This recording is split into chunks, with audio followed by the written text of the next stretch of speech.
श्री शिवाय नमस्तुभ्यम। दोस्तों कैसे हैं आप सभी। शायद आप सब महादेव की कृपा से बहुत ही बढ़िया होंगे।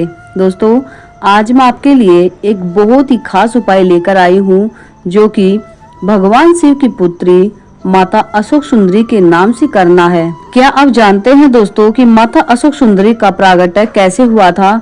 अगर नहीं जानते तो आइए जानते हैं पूरी डिटेल से। दोस्तों जब मां पार्वती ने विदर्भ और उत्पल का संहार करके उनको खत्म कर दिया था, उसके बाद जब मां पार्वती भगवान शिव के साथ काशी में भ्रमण के लिए निकली, तब भगवान शिव को एकदम से कोई कार्य याद आया तो शिव जी उठ कर चल दिए। तब मां पार्वती भगवान शिव से बोली कि महादेव अगर आप चले जाएंगे तो मैं अकेली रह जाऊंगी, मेरा मन कैसे लगेगा।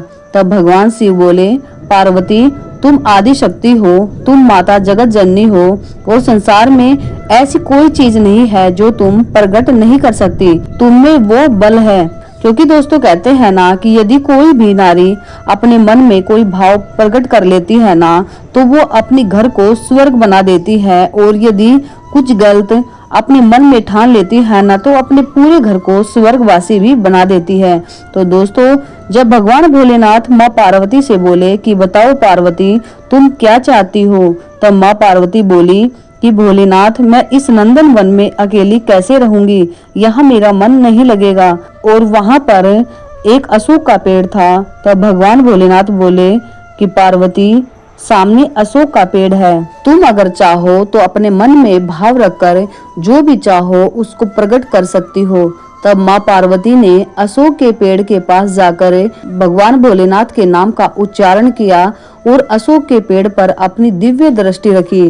माँ पार्वती ने जैसे ही मन में भाव रखकर भगवान भोलेनाथ के नाम का उच्चारण किया तो तभी अशोक के पेड़ के नीचे की मिट्टी से एक सुंदर कन्या प्रकट हुई, और प्रकट होते ही वो माँ जगत जननी माँ पार्वती के गले से लग गई। जब वो लड़की माँ पार्वती के गले लगी हुई थी तभी भगवान देवाधिदेव का प्रागट्य होता है, और भगवान शिव ने माँ पार्वती से पूछा कि पार्वती ये सुंदर सी कन्या कौन है। तब माँ पार्वती ने कहा कि आपने कहा था कि मेरे एकांत को मिटाने के लिए तब मैंने इस कन्या को प्रगटा था, तभी शिवजी ने उस सुंदर लड़की का नाम अशोक सुंदरी रख दिया।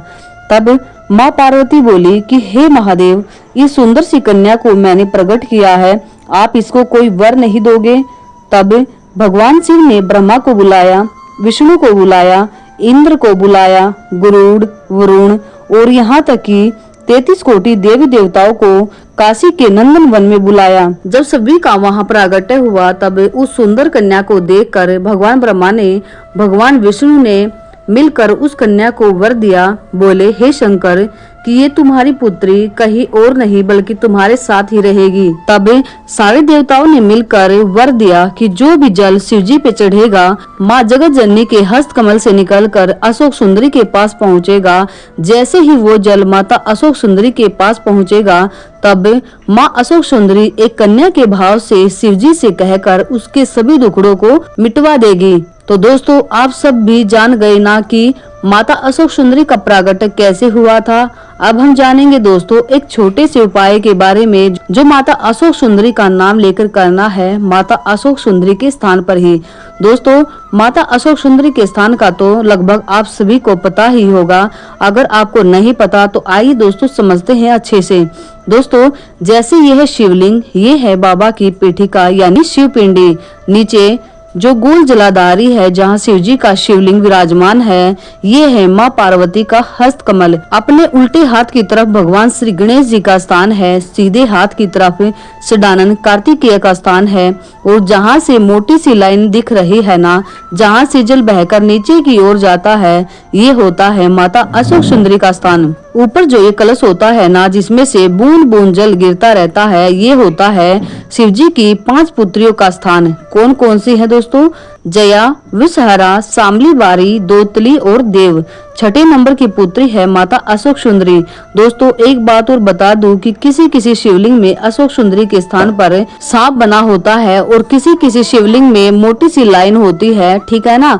आइए दोस्तों अब जानते हैं उपाय के बारे में। दोस्तों जब भी धन की कमी हो या कर्जा हो जो नहीं उतर रहा हो, तब केवल एक अशोक सुंदरी का स्थान ऐसा होता है जहाँ पर अगर कुमकुम यानी रोली का लेपन किया जाए और उसी लेपन की गई रोली को अगर अपने घर के दरवाजे पर लगा दिया जाए प्रत्येक सोमवार, प्रत्येक शुक्रवार, प्रत्येक प्रदोष, प्रत्येक शिवरात्रि, तो भले ही आपकी दुकान नहीं चल रही हो, व्यापार नहीं चल रहा हो, आपके घर में पैसा नहीं टिक रहा हो, अगर ये उपाय कर लोगे ना तो धीरे धीरे करके व्यापार उन्नति की ओर बढ़ने लगेगा, जिससे धन में वृद्धि होने लगेगी और कर्जा भी चूकने लगेगा।